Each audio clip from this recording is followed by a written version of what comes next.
कर्नाटक के साबिक वज़ीर आला सिद्धारमैया ने आइंदा इंतखाबात में हिस्सा न लेने का ऐलान किया है। एक तकरीब में मौजूद लोगों की जानिब से उन्हें पार्लियामेंट का इलेक्शन लड़ने की अपील के बाद सिद्धारमैया ने कहा है कि वो अगला इंतखाब नहीं लड़ेंगे, ताहम फाल सियासत में अपना किरदार जारी रखेंगे। उन्होंने दाखिली रिजर्वेशन की हिमायत करते हुए कहा कि वो हमेशा समाजी इंसाफ के साथ खड़े रहेंगे। सिद्धारमैया के इस बयान को रियासती सियासत में एक अहम सियासी पैगाम के तौर पर देखा जा रहा। ಕಾಳಜಿ ಇಲ್ಲ, ಬಿಜೆಪಿ ರಾಜಕೀಯ ಮಾತಾಡಬಾರ್ದು ಅಂತ ಇದ್ದೀನಿ. ಅವ್ರ ವಿರೋಧ ಇದ್ದಾರೆ ಬಿಜೆಪಿ ಮನುವಾದಿಗಳು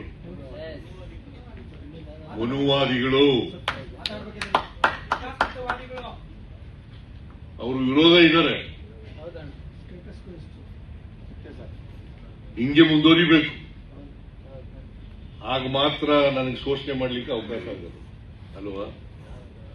ಬಡತನದಲ್ಲಿರೋರು ಇರಲೇಬೇಕು, ಶ್ರೀಮಂತಿಗೆ ಇರಲೇಬೇಕು, ಜಾತಿ ವ್ಯವಸ್ಥೆ ಇರಲೇಬೇಕು, ಚತುರ್ಣ ವ್ಯವಸ್ಥೆ ಜಾರಿ ಆಗಬೇಕು ಮಾಡಿ. ಬಾಬಾ ಸಾಹೇಬ್ ಅಂಬೇಡ್ಕರ್ ಅವರು ಸಂವಿಧಾನ ಆಕ್ಷೇಪ ಆದ್ಮೇಲೆ ಕಾನ್ಸ್ಟಿಟ್ಯೂಂಟ್ ಅಸೆಂಬ್ಲಿನಲ್ಲಿ ಅದನ್ನು ವಿರೋಧ ಮಾಡಿದವರು ಯಾರು? ಮನುವಾದಿಗಳಲ್ಲ. ಬಂದ ತಕ್ಷಣ ಎಂಥದ್ದು ಎಂಥದ್ದು ಗಾರ್ಡ್ ಒಂದು ಪತ್ರಿಕೆ ಬಂದಿದೆಯಲ್ಲ, ಯಾವುದು ಇಂಗ್ಲಿಷ್ ಪತ್ರಿಕೆ,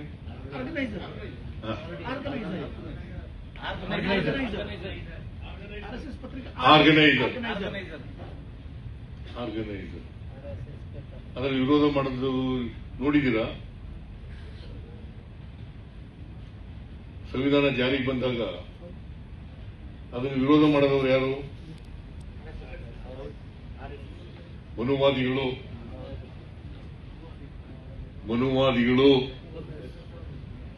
ಮನುಸ್ಮೃತಿ ಫಾಲೋ ಮಾಡಿದವರು ಯಾರು? ಮನುವಾದಿಗಳು.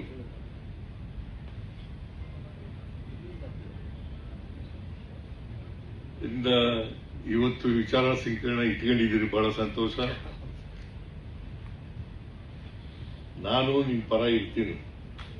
ಮೀಸಲಾತಿ ಪರ ಅಂದ್ರೆ ನಿಮ್ ಪರ ಅಲ್ಲ, ನೀವು ಯಾವ್ಯಾವುದೋ ಪಕ್ಷದಲ್ಲಿ ಇದ್ದೀರಿ.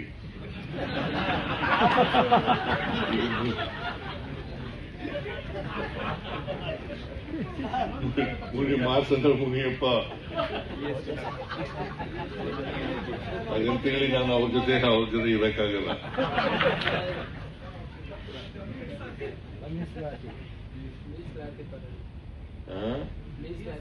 ಪಾರ್ಲಿಮೆಂಟ್ ಅಲ್ಲಿ ಮಾತಾಡ್ಬೇಕು ಸರ್, ಪಾರ್ಲಿಮೆಂಟ್ ಅಲ್ಲಿ ಮಾತಾಡ್ಬೇಕು, ಹೋಗ್ಬೇಕು, ನೀವು ಪ್ರಧಾನಿ ಆಗ್ಬೇಕು. ಯಾರು?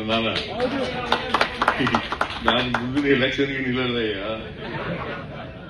ಆದ್ರೆ ಸಕ್ರಿಯ ರಾಜಕಾರಣದಲ್ಲಿ ಇರ್ತೀನಿ.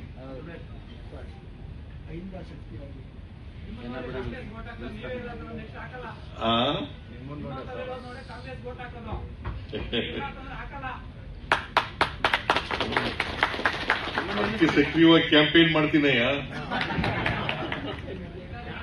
ಈಗ ನನಗೆ 80ನೇ ವರ್ಷಕ್ಕೆ ಕಾಲಿಟ್ಟಿದ್ದೀನಿ ನಾನು.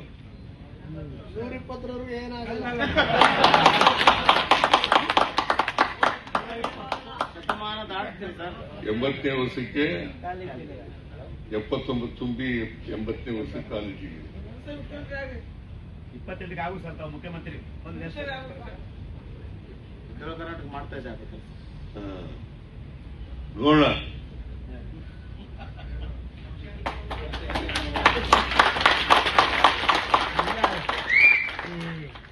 ಒಂದು ಯೋಚನೆ ಮಾಡಬೇಕು ನೀವು. ಒಂದು, ಒಳ ಮೀಸಲಾತಿ ಹೋರಾಟ ಮುಂದುವರಿಬೇಕು. ಮತ್ತೆ ಯಾವುದೇ ಕಾರಣಕ್ಕೆ ನಿಮ್ಮಲ್ಲಿ ಭಿನ್ನಾಭಿಪ್ರಾಯಗಳಿದ್ದಾವೆ ಅನ್ನೋದು ಹೋರಾಟ ಮಾಡಿ.